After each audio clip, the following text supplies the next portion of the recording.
nearly as much as I did before the pandemic started. So what about the concerts? I don't think they doing concerts this year. I saw Unless they're like the parking lot. Hey, I just heard about Benny. Yeah, Benny is out there October 29th. I'm gonna be there. Where? I don't know. But see, we was in New Orleans, and man, it felt a problem because you buy the House of Blues, the original one. No show, yeah. Looked like all they had little bars on it. It was Ghost Town. I didn't like it. Nah, I think I need another year or two before I do like concerts or festivals, and that's what I want to do the most. Oh yeah. But I need some time. And I was just reading an article. You know, they talking about these vaccine passports. So what a lot of government agencies are trying to do in order to let people, you know, fully enjoy events like concerts, sports games, they want to make these passes where people that's fully vaccinated can go and other people can't. But then I also saw that whatever COVID shot that they got only lasts for 6 months. Yeah, they expired. Listen, I don't know what's going on out here. They saying that they only have enough data to cover 6 months. So they don't know how long the vaccine lasts. They've only been doing it for 6 months. So they got to continue testing post 6 months of these shots first being administered. Only to see how long they actually last. But that's the thing. Like, you rush and you put this vaccine out here. You don't go through any clinical trials. You emergency use, get it out there, and now we have to just wait and see like what's going on. Yep. That's not safe at all. Real live like human sample. Yeah. It's kind of scary when you think about it. Absolutely. I ain't doing it. Not at all. Not at all. Even when I was reading that article, if I can't go to certain countries, if I can't go to certain events, if that's what it is, then that's just what it is. I'm not gonna be there then. Nah, I can't do it. Live stream that shit. Yeah. Better lie. I mean, what a YouTube? Yeah, that's what they should do anyway. Live stream the real thing. You know what I'm saying? And of course, I think there'll probably be loopholes, but you can find ways around. Yeah, we'll figure that out. We always do. Well, I drive. Look, I'm gonna drive. was doing before, wasn't it? The drive-in. Yeah. The concerts, the movies, they definitely. Or drive shit. Oh man, we going to California. You gotta get on that plane. No, you know I'm gonna drive. 25 hours, but you know. When we get there, we're gonna stay there for a minute. Can't go out the country no more. Oh man. I remember driving to Iowa. I was upset. Like, this is too long. Like, yeah. 2.5 hours. And It felt longer driving to Iowa than it did driving to Atlanta for me. That's funny. Because it's dry. And it's a longer shit. Yeah. You driving through cornfields. Yeah, at least going to Atlanta, you hitting mountains, you getting different terrain and shit. Yeah. Yeah, Iowa's nothing. Yeah, that's true. But South Dakota like that. Yeah, so, you know, that's just a little small talk from us, man. We just happy to be back in each other's presence, you know. It's been a while. Want to welcome y'all to Youthful Alliance, Leveraging Love, y'all podcast. I'm your boy, King B. This your girl, Miss Choose Wisely. And your boy, Zoe. Man, and it's just a great feeling to have these two individuals and old man Logan in the back there chilling, you know what I'm saying? We got our whole clan here, so Mr. P. But, yeah, man, how y'all feeling? What's going on with y'all? Pandemic is still in effect, but it seems like it's kind of lessened, or people are taking it a little lighter now. Right, I was going to say, does it? Yeah, people are taking it a little lighter. Because it's actually getting worse. Yeah, it is. People not trying to hit that. You can't have 2 summers in the house. And we were just talking about the vaccines, man. I hear this Johnson & Johnson vaccine is having a little trouble. That's unfortunate. Yeah, I don't really have much to say about them. Yeah, so what I've heard is that the one that's here that people have been taking come from Europe, but they also have a warehouse in Baltimore where they're manufacturing it, and they got about 15 million doses that may be tainted. Wow. Because they're probably not keeping it at the right temperature. Right. Yeah. Mm-hmm. So, you know. I mean, it's all type of stuff going on. Loretta Hospital and the fraud, giving vaccines to people that's skipping the line, and all these other organizations in Chicago. It's too much, man. I've been so out of tune. The fact that they pushed, they really advocate for you to get the vaccine makes me not want to get it more. I mean, they made it a political thing. Now it's like a divide. People are like, you vaccinated or not, and it makes a very awkward. You know what I mean? Like. So yeah, I know my mom. She had got vaccinated. She was so happy, and I'm just good for looking. her. Why? That doesn't make sense to me. Because those that got preconditioned, you know what I'm talking about. Pre-existing conditions. Yeah. They the ones that want to get it because they know something They're happened. more susceptible. Hey, I got plenty, but I don't want that shit because in my mind, I'm thinking about like our bodies are made, and being connected with y'all get me thinking about this even more. Like our bodies are made to fight off disease. Yeah. When we get cut, I say this example all the time. When we get cut on our hands, we don't bleed out. We don't bleed for days. Like it heals itself. And I think it's the same way internally. You know, it figures out, it adapts, and it figures out a way to heal yourself. Right. I mean, I will say, like, medicine is advanced, so we have gotten vaccines in the past. Like, we've had to get tetanus shots to go to school. That's a vaccine. But it's like, the difference is those took years and years of data for them to actually approve something. And my concern is how fast they came out with this one and really don't have as much data. Right, and they say, well, it was made from, another vaccine and et cetera, but still. And it's like 3 or 4 different companies. Like. And Moderna actually doesn't have any track record of successful vaccines. Yeah. This is their first one. So you mean to tell me I got the newbie trying his shot on me? Like, right. Nah, I think I'll pass. And like I said, Johnson & Johnson is the more familiar name, but obviously, they're also having issues. They can never get it right. They couldn't get the powder. The powder. The powder. Yeah. Come on, man. Yeah, the talcum powder. It's a cold world out here, man. So, man, Nikki, you've been traveling. You've been out here. Yeah, where you been, Nikki? You're one of those people that's been taking this pandemic light. Man. You got footage? He put his man. Oh, You've been out here kicking it. I ain't been hanging out. That's how you gonna do it. Where you was at? I went to Louisiana for a week, for a couple of days. Finally got, I'm not fucking him with that. Yeah. Went to Louisiana. Food was great. Weather was suck, but I would go back because I like the culture down there. Oh man, I love it. Yeah, it's something about the culture being down there and the food. What was some of the food you had down there? Mambas was great. Red slipper was great. I didn't like Acme like that. I didn't get to, we went to, what's that? It was a bunch of places. But we had that one day where we thought the storm was happening. Yep. They put out the flood bags. Wow. I was like, oh no. That was scary, wasn't it? 'Cause yeah, we don't see that up here. I mean, the water was coming up on the car that we was in with our friends, and it was hitting up towards the tire. And I was like, take me back to the crib. Yeah, that's wild. Well, you made it back safe. Most definitely. But, traveling the world, not world. Traveling. You wish? I wish, man. I'm ready to get some real ocean views. Yeah. And just traveling, working, entrepreneurship is, man. So you the leader in that right now. Yeah. You tell us how that's going. Oh, man. Today we hit a milestone. Yeah, the life and the day of an entrepreneur. Oh, man. So it starts at 4:30 in the morning. Okay. And it probably ends at like... Why do you start so early? Why 4:30? You got to pray. Okay. You got to pray and like set the day and just get kind of centered. And that, sometimes you don't do that. Or the phone is ringing because the driver's on the road. Got it. What you want to do always, you want to make sure they get back home the same way they came. Okay. So a lot of my techniques come from old habits and old places that I worked at and everything like that. But, this week, like we went into the end of the quarter and everything. You want to, of course, we want to multiply or work in quarters.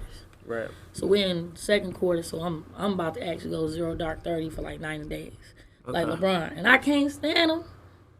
But his techniques work. Because I don't know how this was a hit at LeBron James. Yeah, because he is like that all the time. Right. Because it's a business thing of how he's doing it. So what happens is at 4:30 you want to get up. You know what I'm saying? Of course you need some water to get started. Yep.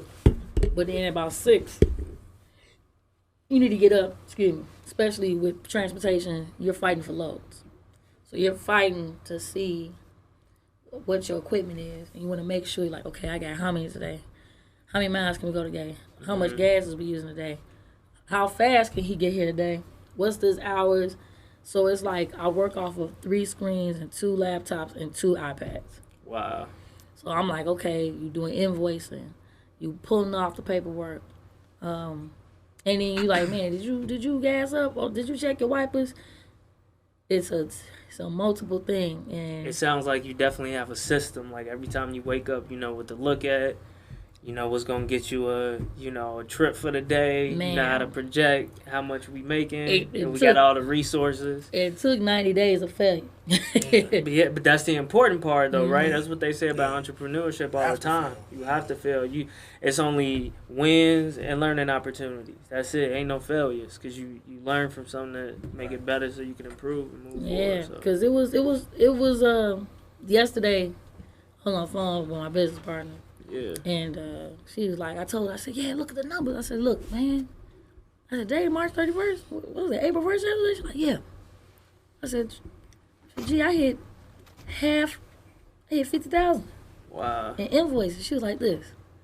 Bitch, you done did it, bitch. She's like, That's so I'm crazy. like, and I said, we ain't even been in, I haven't been in full effect. So from January to April 1st.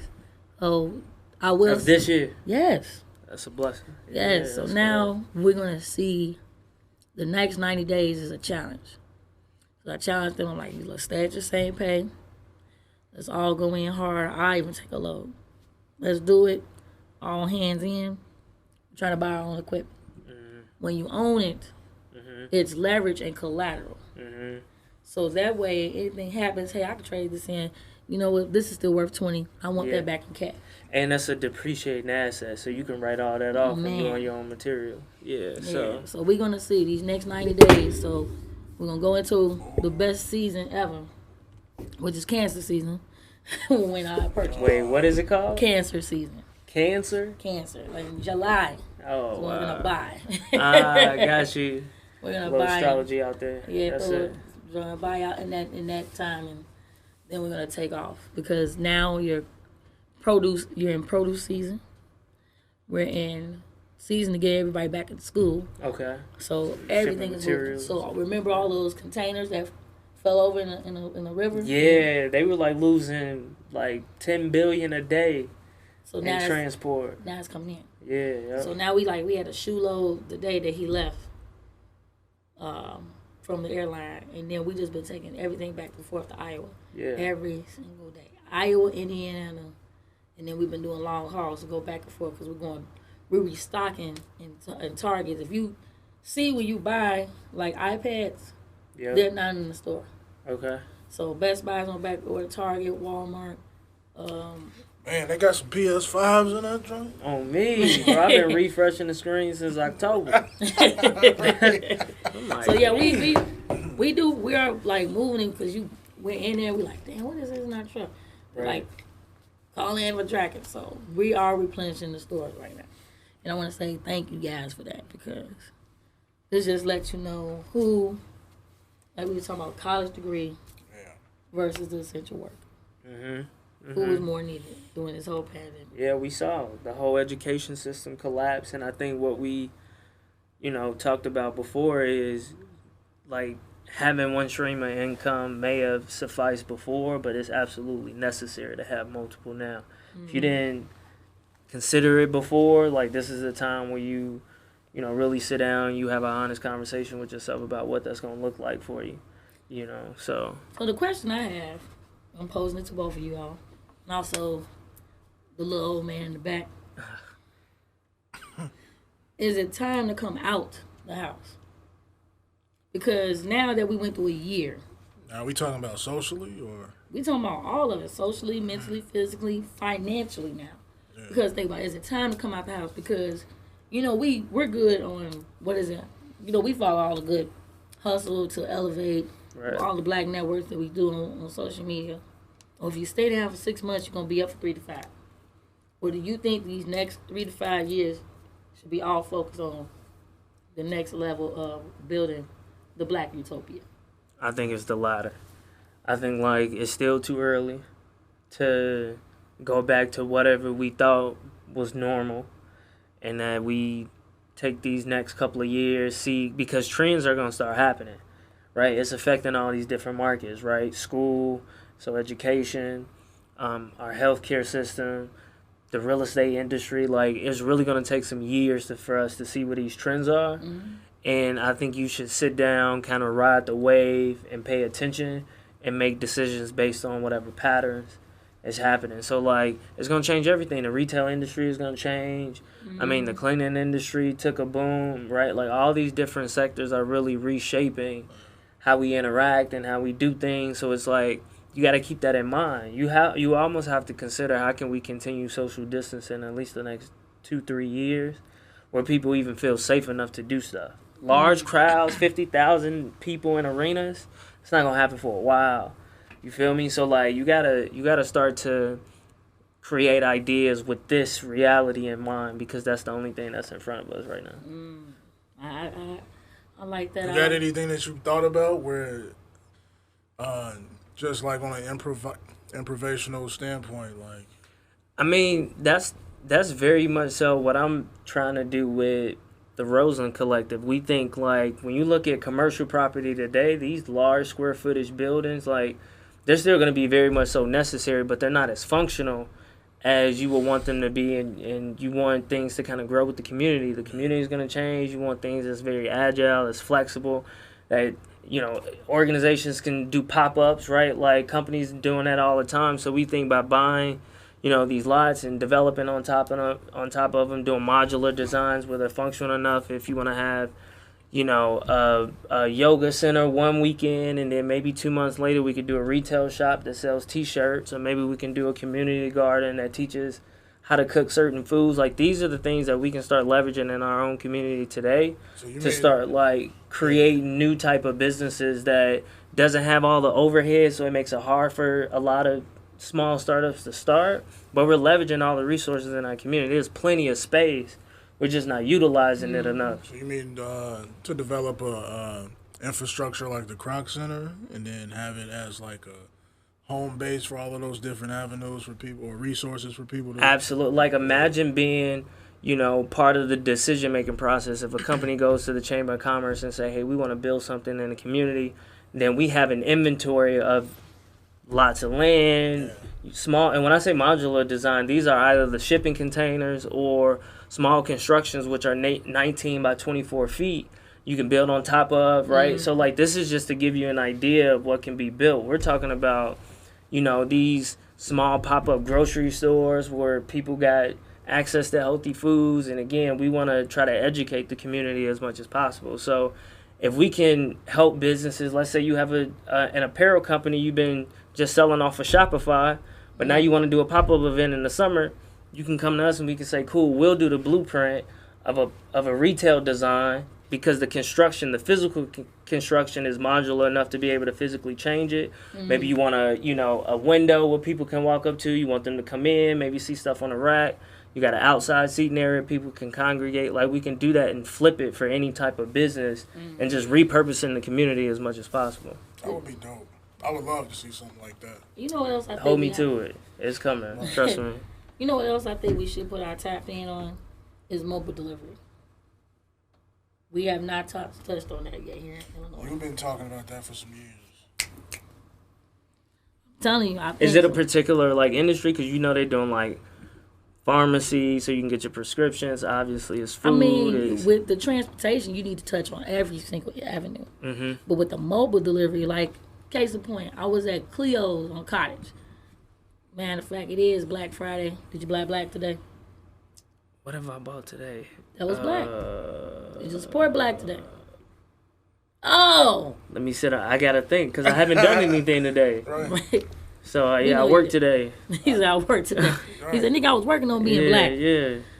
So, yeah. You got on black apparel right here. Yeah, this is definitely black on. Yeah, of course. Support black college. We got the black on stuff today. Yeah. Acquiring taste.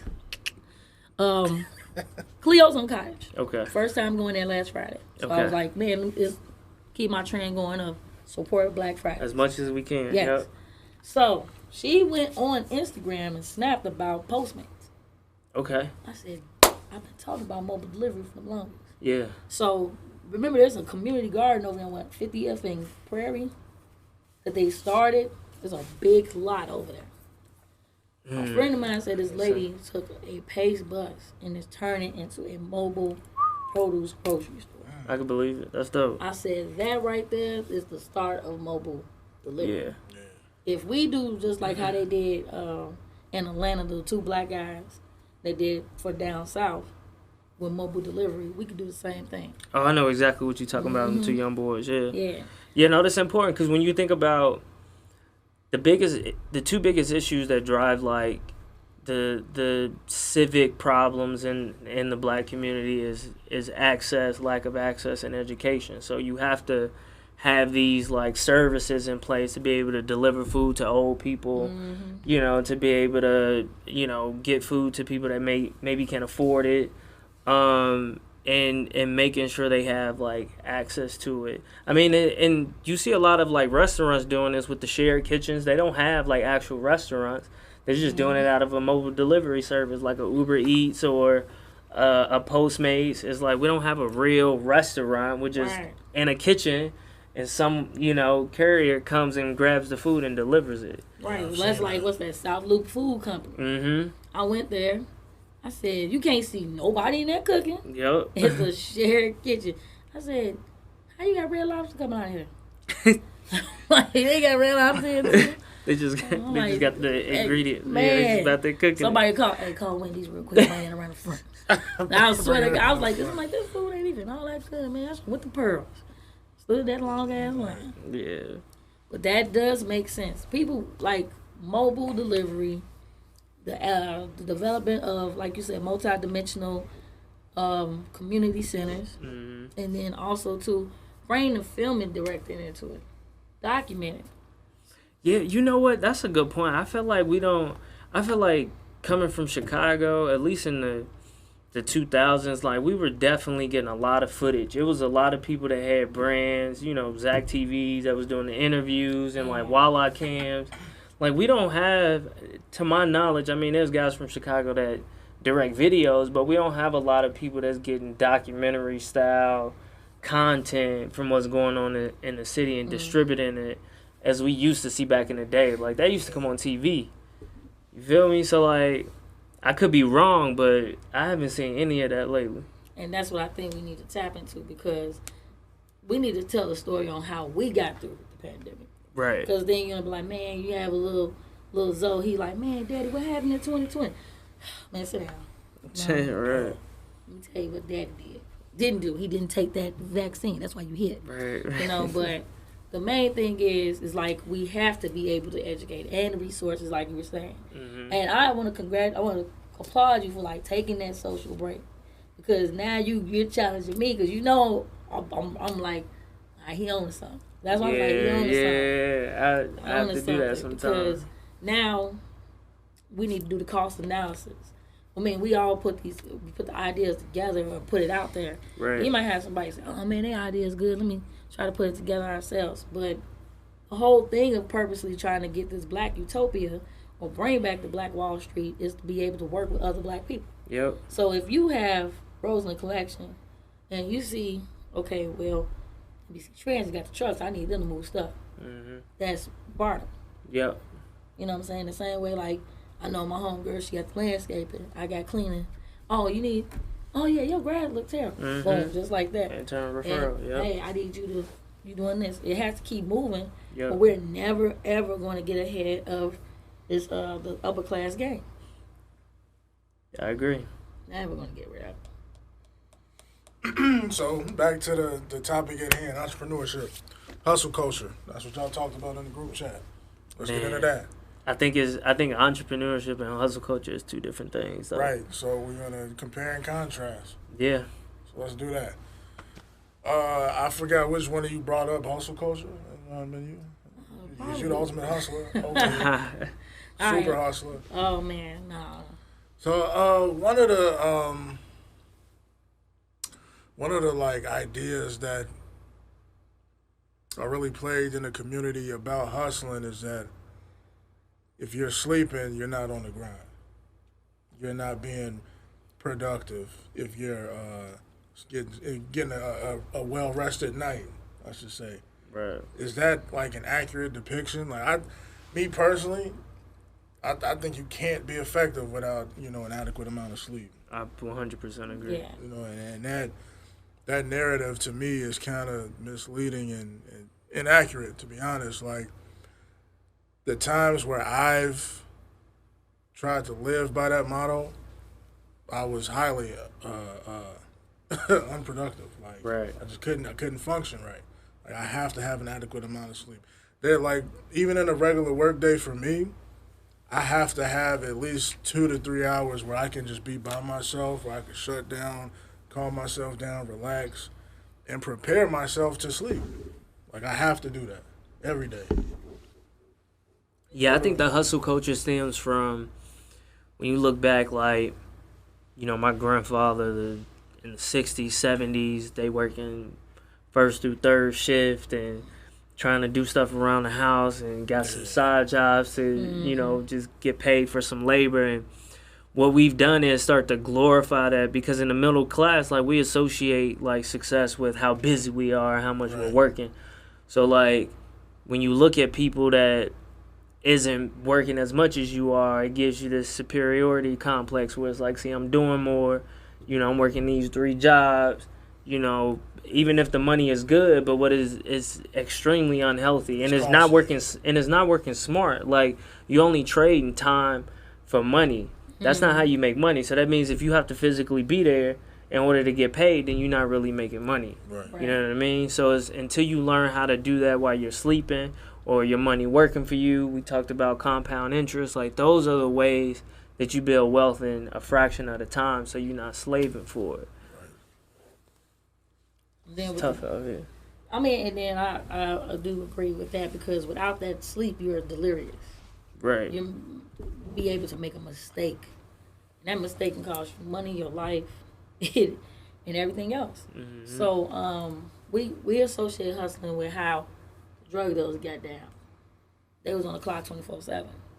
So we like, okay, well they get into the money. I want to get like this. Like, we look at the certain materialisms of what people are doing in order to be able to make that happen. Right. I'm a victim of it. I'm a 2-3 job Jamaican doing it. But what did I get from it? Nothing. So I left that hustle culture and turned it into entrepreneurship. I think that's a perfect segue. Like, the type of hustle that you're engaging in matters. You know what I mean? Like, you could be having 2 or 3 jobs, but if you working at Family Dollar and Burger King and something else, like, you working those 3 jobs, by the time your taxes is done, it wasn't worth. You could have just worked one. Right. Exactly. So I mean, because we were talking about that before, is being an employee is not your way to wealth. Right. Your taxes alone is going to eat into that. So it's where you put your money, Right. and how you accumulate it, so that way you can take advantage of certain advantages. But and by all means, like, I'm not telling people to not be out here getting a job. Like, you have to provide for yourself and your family. But at the same token, I've learned over the years that I want to use that 9-to-5 job to fund something that's more long term. that's Like, it. you get fired or you quit one job, they'll replace you the next day, and 100%. wouldn't think twice about it. Yep. So I want to have something that where I could pass down to my kids and leave a long lasting legacy, God willing. And I think that's the ultimate hustle. Yeah. So when you could, Nikki, this question for you, when you compare that to like entrepreneurship, of course, there's always like some misconceptions, right? Like, we think going into entrepreneurship is glamorous. I get to wake up when I want, work for myself. I don't have to answer to anyone. Right. Like, what were some of the biggest misconceptions, like, when you actually put your, your feet all the way up into your knees, deep into it? Like, did you realize, like, wow, this is exactly not what I thought it was? And how did that make you feel? It's overwhelming at times. Like, it could be like last night I cried. I was like, oh my God. Like, when you're paying out, you like, oh, we made this amount of money, and then you come back with $1. You like, well, we did all this on one day for $1? or just getting the words no, the door's being slammed shut. You know, oh no, you don't have enough authority. Oh no, or you get comments back from customers about how you done their home or something like that. So you like, man, so by me being tired, I didn't check on this person, and then we missed money here on doing what? So when you're like right now, being behind the wheel, you can't see what's going on in this box. Yeah. So you got to get outside that box and look and see what we need to be doing. So when you can see, I'm a person with a dry erase board type of person. So I'm going to write it down and projectively make sure that we put, okay, what did we do wrong this week? What did I do wrong today? What did I do wrong in this quarter? So I think was when you can't pay your own bills, everything goes back to the company. And a lot of people that want to get into business or any business because they feel like, oh, I see how you, man, if you just get up when you feel like, hold on, I'm up all the time. Right. Like, it's not like that. You have to believe in it yourself and say, man, there's days you want to quit. You're like, I'll go back and work for somebody and have to deal with this shit. But then you like, so then what about everything I put in it? What about the people I'm paying? That's it. Yeah.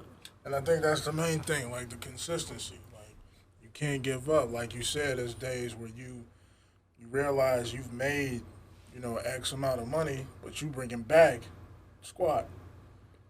But you can't give up because you didn't get back what you think you should have. You got to prepare yourself for that next stage because that return on the next one might be the one. Man, that's why you look at you set yourself up even in your personal life for 90 days. I started learning that, and like me and you always discuss the energy, how we eating, how we our mental, physical, emotional, spiritual, and financial health. That's the things, those 5 realms. And if you don't take that time, you ain't never gonna make it happen. Right. So you can sit here and we can, the first year you're not gonna make the greatest amount of money, but you're gonna have the blueprint and that plan to keep doing something better every single day. So okay, we was like, okay, this what happened this first 90 days. Oh, you didn't manage the money right. You didn't know what the fuck to do with gas. You didn't even look into why you didn't deposit money. So the next 90 days is, what's the goal? 150,000. So we know, boom, boom, boom. The next, we're going into peak season. So you have your the dreams, your goals, your plans, and now execution.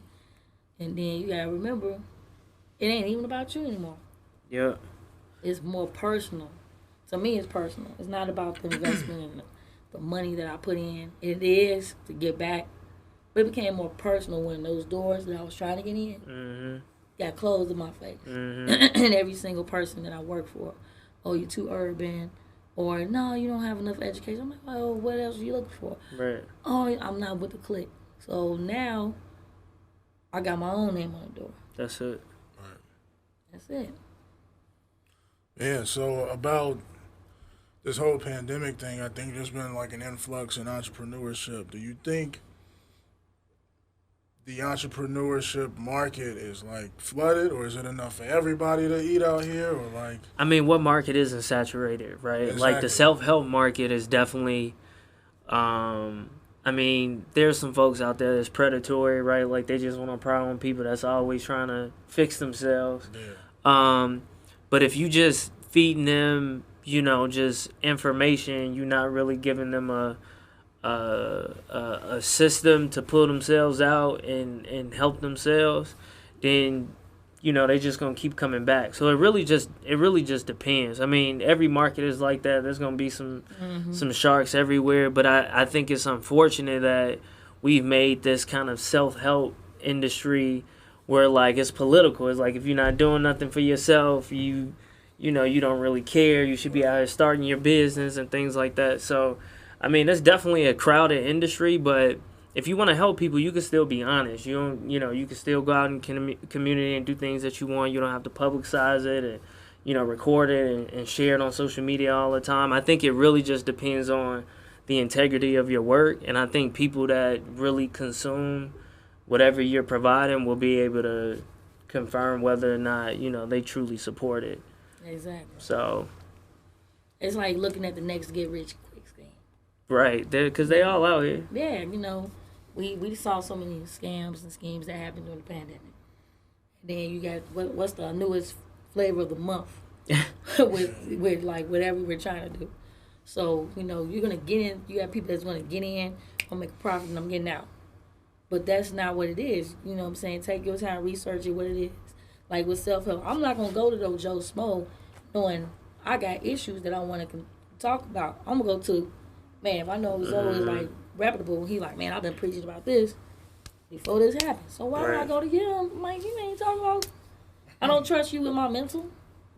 And I mean, these people are like getting hundreds and thousands of dollars off people's interest in wanting to learn something but not applying it. You know, you're not giving them a pathway to be able to apply it. You're just feeding them more information, and it's like knowledge is one thing, but applied knowledge is key. Like if you got all that information and not doing nothing with it, it doesn't matter.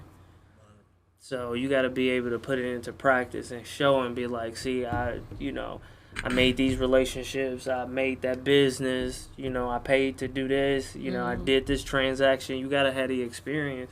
And anyone is reputable to share it as long as you've done it and, you know, and learn from it. So.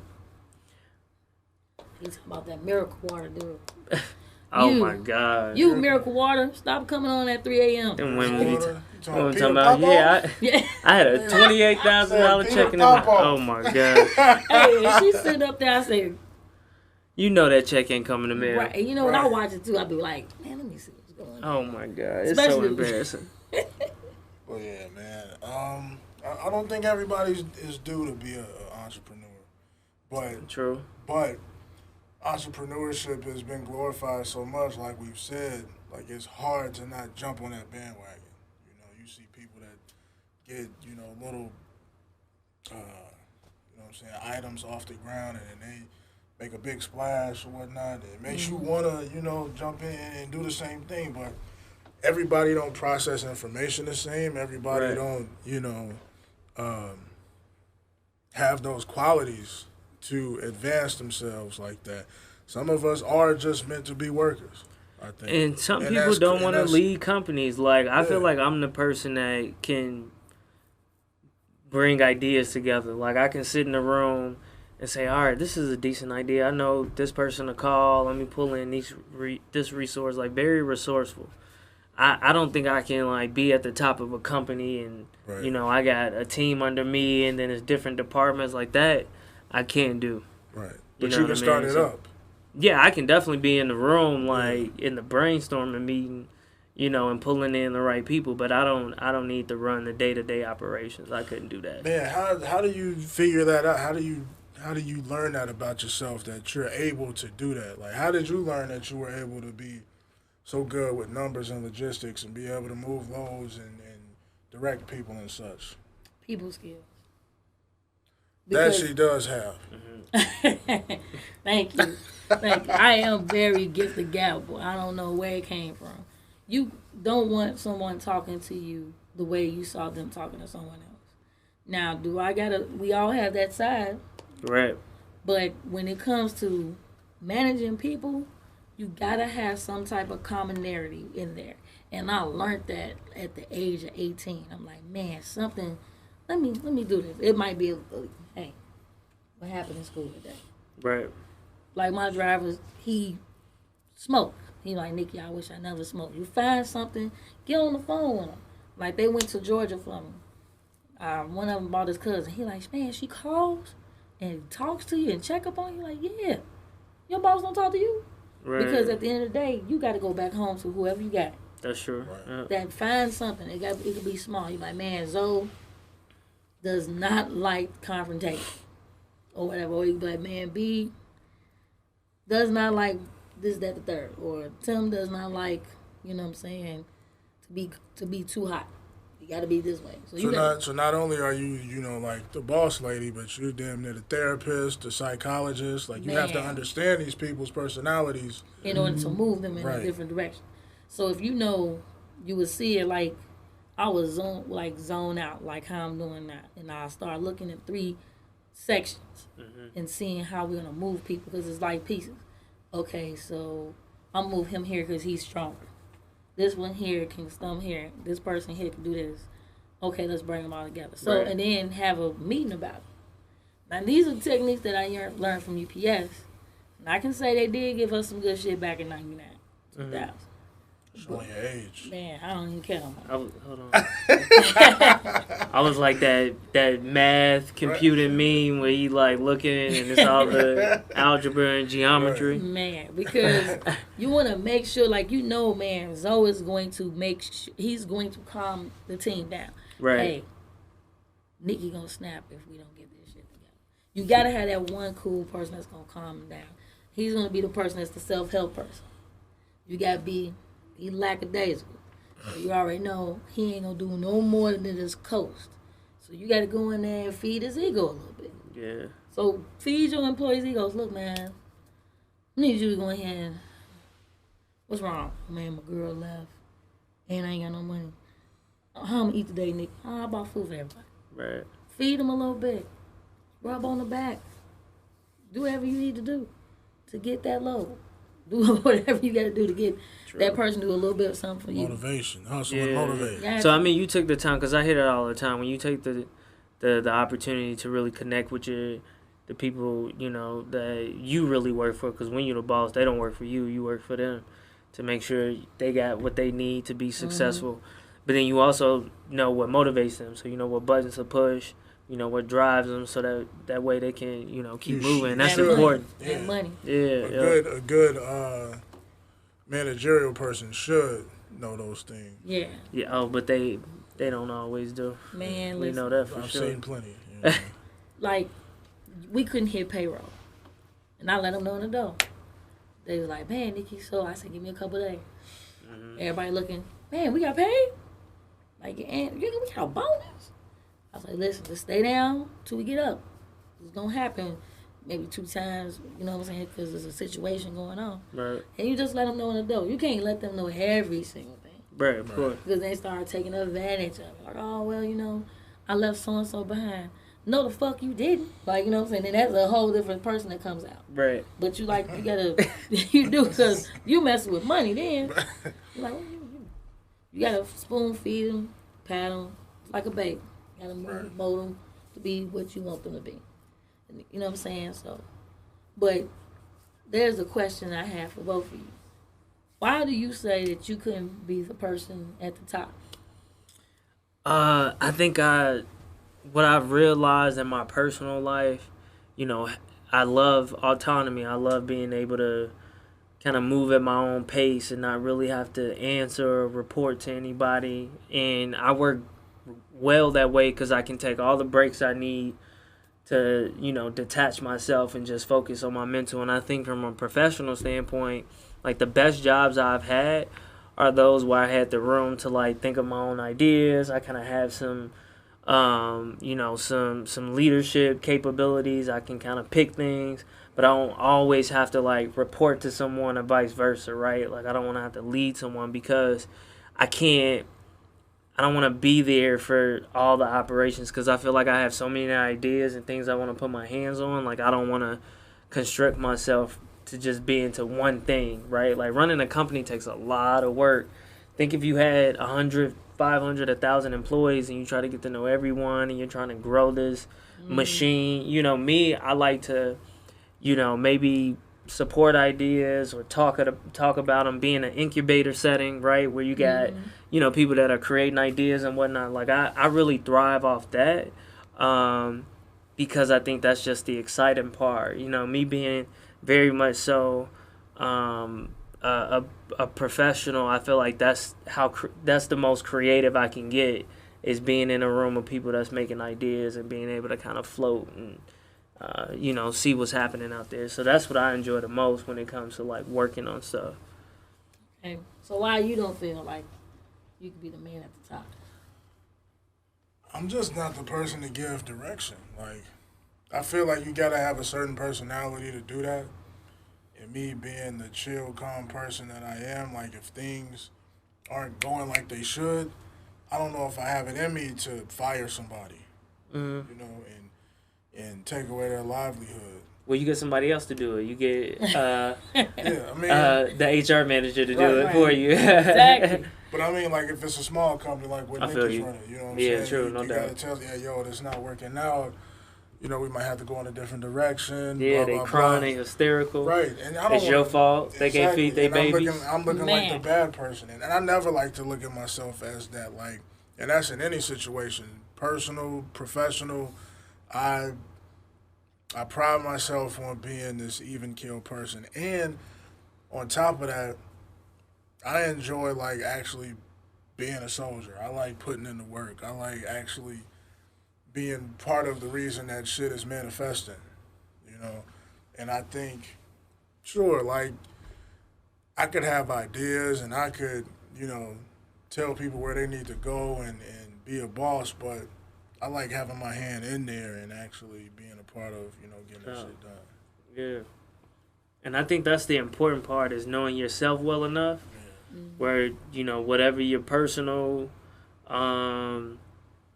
interests lie, like, you can absolutely let that roll over into your professional life, because then it makes the work easy, because then you're not, you know what I mean, you're not conflicted, because it's work that you actually enjoy doing the way you like to do it. So yeah, and I think that's why a lot of endeavors that I think about, that I come up with, never really take off, because I'm not the person who could be in charge of it. Like, I can develop it for sure, but as far as running it, I don't think I could do it. Like, I've told Tim a plethora of ideas that I've had. Maybe one took off, or one I've actually engaged in, and that's only because, like, it's just not a quality in me, I think. Yeah, so, I mean, obviously you're not going to have every skill set needed to make a business but that's the thing, jump like, off. So, like, how do you fix that, knowing there's a void and, like, okay, this is kind of where my specialty stops? Like, how do you still fix that to get some of these So that's the thing. Like, I think I feel like I'm a jack of all trades person. Like, I think I could do it. I'm just not comfortable doing it. Put it like that. Okay. I think that's just where I'm at with it. It's like, you have people that are just bred to run things. Like Nikki, I think she's bred to, you know, hey, you go here, you do that. Tomorrow we're going to do that, swing back around, we're going to get this going. She's good at organization and getting things moving. Yeah, I can't do that. I'm super disorganized, but if she ordered me, hey, we need this, that, and the third done, that's just going to be done efficiently and, you know, in a timely manner if she asks me to do it. So I think, you know, not saying that I couldn't do it, I just don't feel comfortable in that position. Yeah, and that's fair. Yeah, absolutely. Definitely dig that. Boss lady. Yeah. I mean, what advice would you give aspiring entrepreneurs that just need the push to start? Plan. Yeah. Plan. This wasn't an overnight thing. It was a 2-year plan. Start putting your capital up. Start working on your personal credit, and start building your business credit before you start making things happen. Plan. That's all planning. Strategizing, and then getting more resources, which is planning, strategizing, resourcing. Those are the main things you do, and just keep believing it. Keep taking. Don't let your 9 to 5 deteriorate your 6 to 10. Absolutely. So your 6 to 10. Wait, say that one more time. Don't let your 9 to 5 deteriorate your 6 to 10. Woo! Don't be surprised if I had that on a shirt next time we come back. I give you 10%. I'll give you a finest fee. Let it be black, red, and white. I got you. Man. I got you. Because that way your 6 to 10, you sitting there, you should be researching, like, you should be on it. You know what I'm saying? Like, if, like how we do, we watch what? I watch YouTube all day. Yeah. If you watching Earn Your Leisure, you watching Him for 500. Or before they was even doing something, you listen to Master P, or watching interviews with Nip, you was watching interviews with Jay, and watching the gyms. Or like, I watched Michael Jordan, inspirational. Or I went back and watched Martin Luther King and, you know, James Baldwin saying something. Find something, make you a book on inspirational quotes. Make your own book for what you are planning is doing. I recommend a dry erase board to everybody. Yep. Yeah, I definitely I got one in the office. because of Nikki's recommendation. I bought one. Absolutely. You gotta see it, man. It's one thing to have it in your head, but when you write it out, you see it, you gotta hold yourself accountable. You know, you can see the changes you made, the progression when you check something off. Like it's definitely reassuring, you know, for you to be able to keep going and make adjustments along the way. So yeah. And also, I would say, man, learn how to become a sponge. Like, meet up with different people and soak up all that good information. Like, when I sit here and I talk with y'all on camera and off camera, I'm soaking up all that game from everybody. If it's something that I feel that can be applied in my life, I need all that knowledge. Like, Exactly. And that's another thing, like, you're going to be surrounded by a lot of information coming from people. Just take what you think it's applicable to your life. You don't have to apply everything you learn. Then you overexert yourself. We right back into the hustle culture because you're trying to apply every little motivational talk that you got.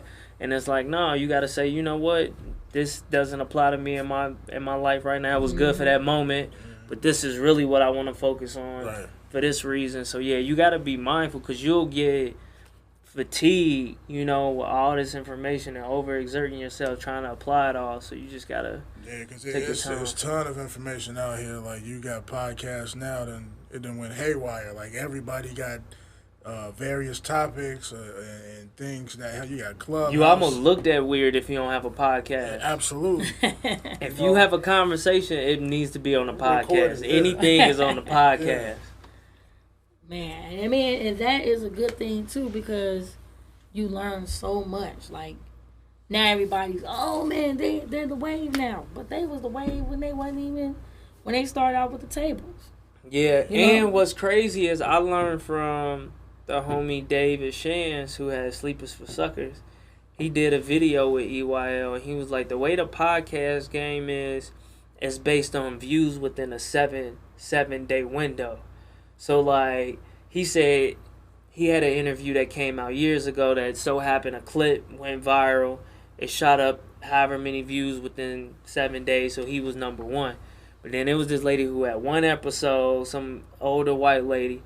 Everybody was watching it, and it's new viewers. So when you got a lot of new viewers in that 7 day window, and it's going to go up on the charts, you're going to be the number one. So anybody... That's why when you ask, are these like market saturated? Not really, because there's room for everybody to have a spike. Right. You know what I'm saying? To have a hit. It's just that moment for it to take. And that's what I wanted to hear. Like, yeah, 100%. So yeah, it's absolutely a possibility. That's why you got to be consistent, because you never know which clip is gonna go viral, and then you get so many new viewers within a week, you'll be top 10. You know, Apple Podcasts, Spotify, and be up there with some other names, and now they're looking at your whole catalog. So more a month and a half off, right? And also, man, I gotta thank Old Man Logan for even introducing me to this realm of podcasting. Like, this was never something that I thought I would ever be doing. Like, I never wanted to do it, but since I've been doing it, I've taken a liking to it, and being able to have a platform where I can express my thoughts and views and feelings with people that I hold nearest and dearest. I think that is, I think that's dope. I agree. That's what's up, man? Yeah, for sure, man. Definitely. That's definitely a good thing, because I got to thank both of y'all for being here. Because y'all got, y'all two of those people that got tons of information. The love is mutual. Thank you. So to be able to drop that knowledge and share that with the people, that's, amazing in itself. Man, we just know now that we got so much coming. Yeah. For the people, like, oh man, I can't wait till we bring these women in about financial empowerment. And I know you got some people that's coming through. We want to talk about the stock game from now. Well, yeah, from now to then. You know what I'm saying? Like, I got one woman I hold dear to my heart. She was there when Black Monday happened. So I want to know, how did she feel about these from when she was on the floor running the tickets to now? Everything digital. Wow. I want to know, like, what's that? Actually putting orders in over the phone, like getting calls. Man, times have changed. Man, she's like, it was cocaine everywhere. Wolf of Wall Street. That's an exact depiction of what the floor looked like. Yep. And people that was working that floor. So, man. So yeah, I mean, we with the last bit, I probably would say, believe in yourself if you're gonna go out here and be an entrepreneur. Remember where it starts, who it starts with, what it starts for, what's your purpose in the game. Right. You know what I'm saying? So. Yeah, one thing that I learned, and I watched a lot of interviews of Dame Dash, and he's like one of my favorite entrepreneurs, even though the things that he say may come off a little.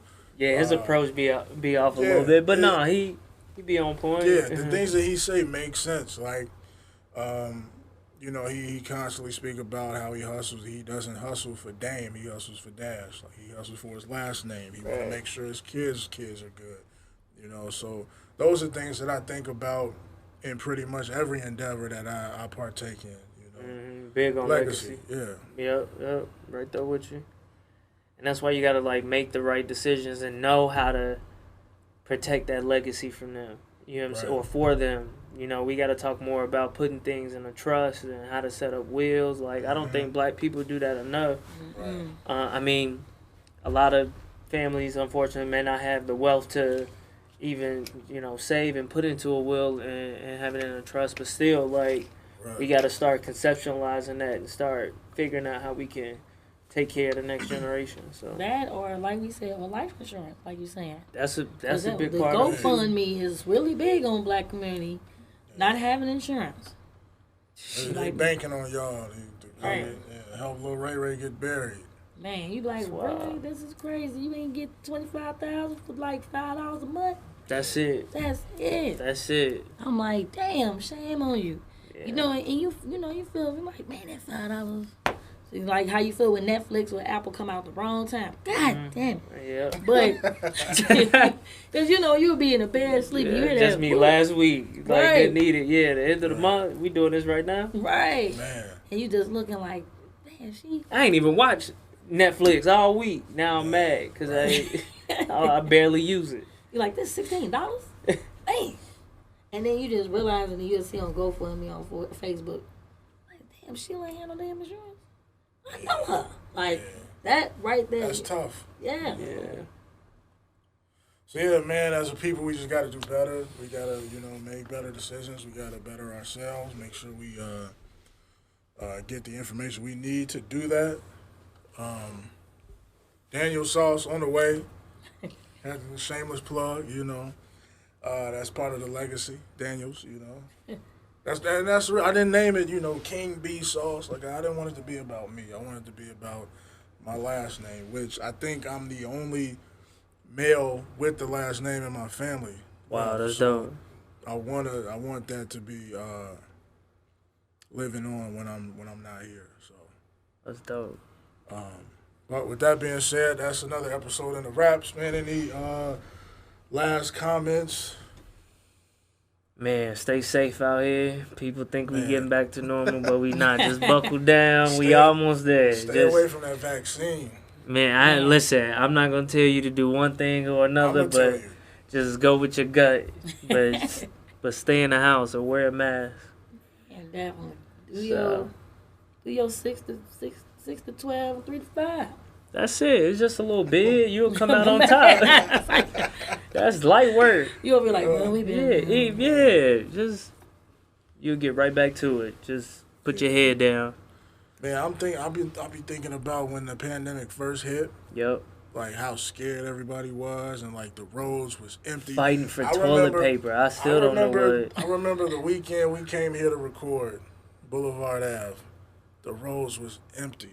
I probably seen 20 cars total. Ghost town, bro. From Madison to Oak Lawn. It's crazy. 20 cars. It was crazy. Nobody was out. We thought the world was over. Yeah. I thought I Am Legend was happening. I watched the movie like 3 times. I was practicing. Like, I need to do recon because the zombie apocalypse is now. If it didn't happen before, like I thought we were seeing it. Well, and we'll see how the vaccine turn out. Sizing up the dog's neck. So on me. If I needed to choke him out, you know, Get him up out of here when he turns. Tough, bro. But yeah, no, we He said toilet paper. we get that. Yeah, I don't know what that was about. Nobody knows. Man. Nobody can tell you why we was fighting over toilet paper. I wish I'd have put stock in that. Was shit, people boy. so scared they were shitting on themselves? That's how scared we Man, were it was- because of the pandemic.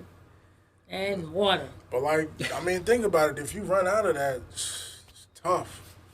Like, Boy. what you gonna do? Like, you gonna use up all your clothes to wipe yourself? Oh man, I was when I found it, I was like, oh, I found it, y'all. Let's It was go. Yeah, you thought it was gold. Man. Tissue and I'm Lysol. selling it by the roll. Yeah. I'm selling it out the bathroom window. They didn't have $20 a roll. They didn't have Lysol stocked for like 2 or 3 months. Months, bro. Yeah, it was crazy. Yeah.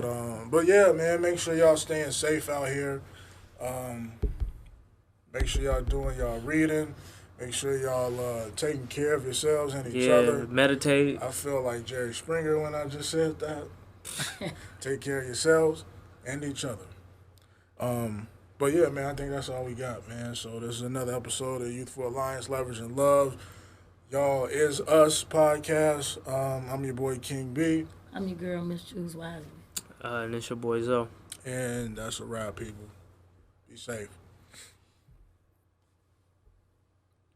Boy, Peace. I am gonna crash Don't do on it. that bed, boy. I gotta be up. Yeah, man. Motherfuckers out here like, yeah, I'm about to go to the concert. Not